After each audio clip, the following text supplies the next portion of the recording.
मैं बपुरा डूबन डरा रहा किनारे बैठे। मेरे प्यारे दोस्तों, आप अपने लक्ष्य को बनाइए और लक्ष्य को प्राप्त करने के लिए मैदान में उतरिए। जो लोग लक्ष्य को तो बनाते हैं लेकिन मैदान में उतरने से डरते हैं, मैदान में जम के कोशिश नहीं करते हैं, लक्ष्य को हासिल करने के लिए परिश्रम नहीं करते हैं, वो किनारे ही बैठे रह जाते हैं, अर्थात उनको कुछ भी हासिल नहीं होता है। मेरे प्यारे दोस्तों नमस्कार, मैं आपके अपने YouTube चैनल पथ1 पर आप सभी का बहुत बहुत स्वागत करता हूं।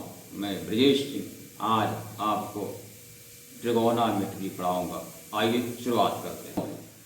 ट्रिगोनोमेट्री आज का टॉपिक है ट्रिगोनोमेट्री। जैसा कि आप सभी जानते हैं, इसके ट्रिगोनोमेट्री के 3 पार्ट हैं, ट्री, गो एंड मेट्री। ट्री मीन्स तीर, गोनो मीन्स भुजा, भुजाएं, और मेट्री मीन्स मेजरमेंट अर्थात मापन। इस तरह से ट्रिगोनोमेट्री का शाब्दिक अर्थ होता है जिसके अंतर्गत 3 भुजाओं का मापन करते हैं, उसे कहते हैं ट्रिगोनोमेट्री। चलिए इसके आगे शुरुआत करते हैं। आप सभी को पता होना चाहिए कि ट्रिगोनोमेट्री में इस्तेमाल होने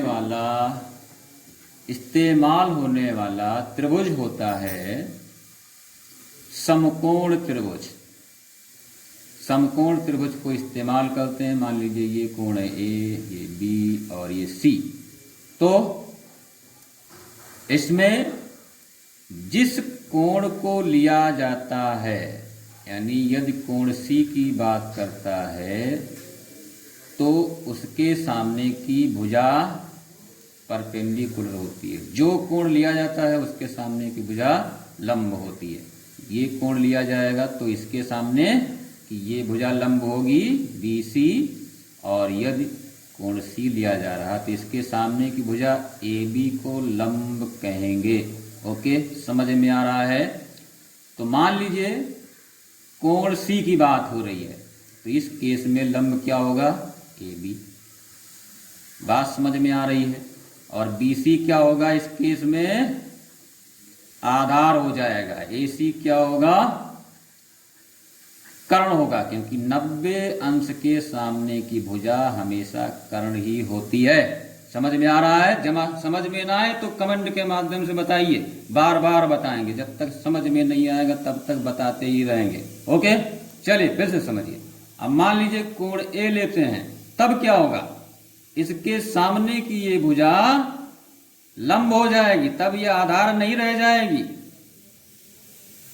कोण A लेने पर इसके सामने की ये भुजा लंब हो जाएगी, और उस केस में जब BC लंब बन जाएगी तो आधार क्या हो जाएगा? AB।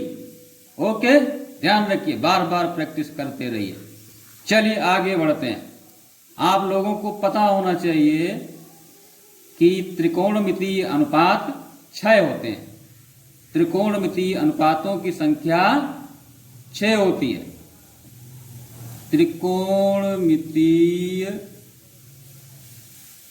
अनुपातों की संख्या कितनी होती है? 6। ओके, शायद नाम आपको मालूम होंगे, अगर नहीं ज्ञात हैं तो चलिए मैं आपको बताता हूं। पहला होता है साइन, दूसरा होता है कॉस थीटा, तीसरा होता है टेन थीटा। अच्छा, अब इसके रेसिप्रोकल अपोजिट लिखते हैं। साइन का अपोजिट क्या होगा? Cosec theta. कॉस का अपोजिट क्या होगा? Sec theta. टेन का अपोजिट क्या होगा? Cot theta. समझ में आ रहा है?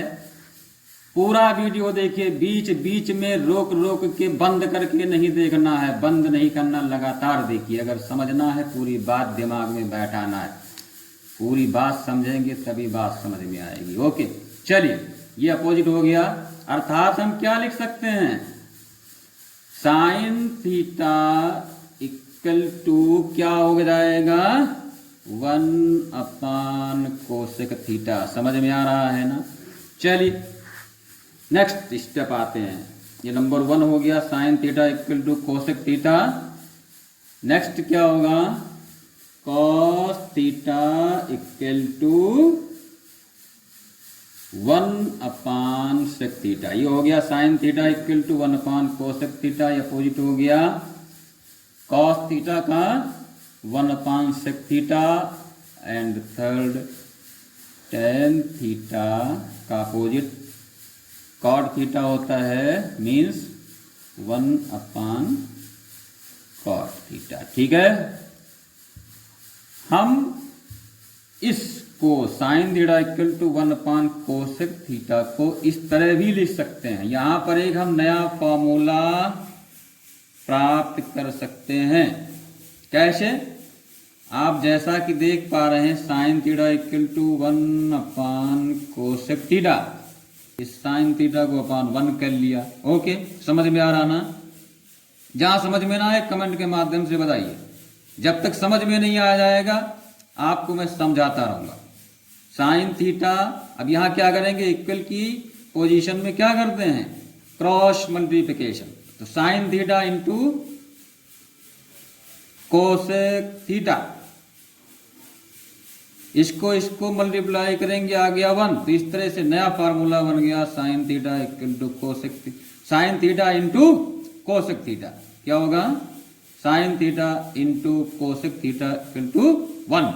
ओके, इसी तरह से हम इस सेकंड संबंध से क्या लिख सकते हैं, cos theta equal to 1/sec theta. इस कॉस थीटा को 1 किया, क्रॉस किया, तो क्रॉस मल्टीप्लिकेशन के बाद क्या आ जाएगा, cos theta into sec theta equal to 1।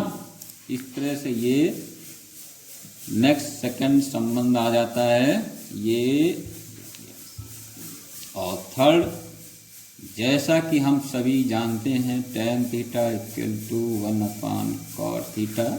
tan theta को 1 करिए, cross multiplication, tan theta into cot theta, tan theta into cot theta equal to 1। इस तरह से ये आपका संबंध आ जाता है। ओके, चलिए अब देखते हैं नेक्स्ट स्टेप क्या है। चलिए शुरुआत करते हैं कुछ और महत्वपूर्ण बातों की, जिसमें हम त्रिकोणमितीय मानों के बारे में जानने की कोशिश करेंगे। ओके, त्रिकोणमितीय अनुपात के बारे में जानने की कोशिश करेंगे। त्रिकोणमितीय अनुपात, त्रिकोण बताया मैंने आपको। अब मानों के बारे में आप जानते हैं कि त्रिकोणमितीय अनुपात और त्रिकोणमितीय मान को आप बहुत महत्वपूर्ण चीज़ें हैं, तो मान जानते हैं। त्रिकोणमितीय मान में 0 डिग्री का मान हो सकता है, 30 डिग्री का मान हो सकता है, 45 डिग्री का मान हो सकता है, 60 डिग्री का मान हो सकता है और 90 डिग्री का मान हो सकता है। यानी कि इन कोणों के मान आपको निकालने की ज़रूरत पड़ सकती है। तो हम इसको शॉर्टकट तरीके से कैसे निकालते हैं, इसके बारे में हम विस्तार से आपको कल के वीडियो में बताएंगे। आपको जो मैंने आज बताया है, इतनी सारी बातों को प्रैक्टिस करिए, आप इसको रिवाइज करो, ये सब अच्छे से याद करिए, इनकी प्रैक्टिस करिए, इनसे आपको बहुत मदद मिलेगी। कल के वीडियो में हम बताएंगे कि त्रिकोणमितीय मानों को कैसे आसानी से निकाल सकते हैं कि कभी भूल ही नहीं सकता है। आपको रटने की ज़रूरत नहीं है, मैं आपको इन सब के मान कैसे निकालते हैं बहुत आसान तरीका सिखाऊंगा। आप वीडियो को देखिए, लाइक करिए, शेयर करिए और सब्सक्राइब करिए। ओके, धन्यवाद।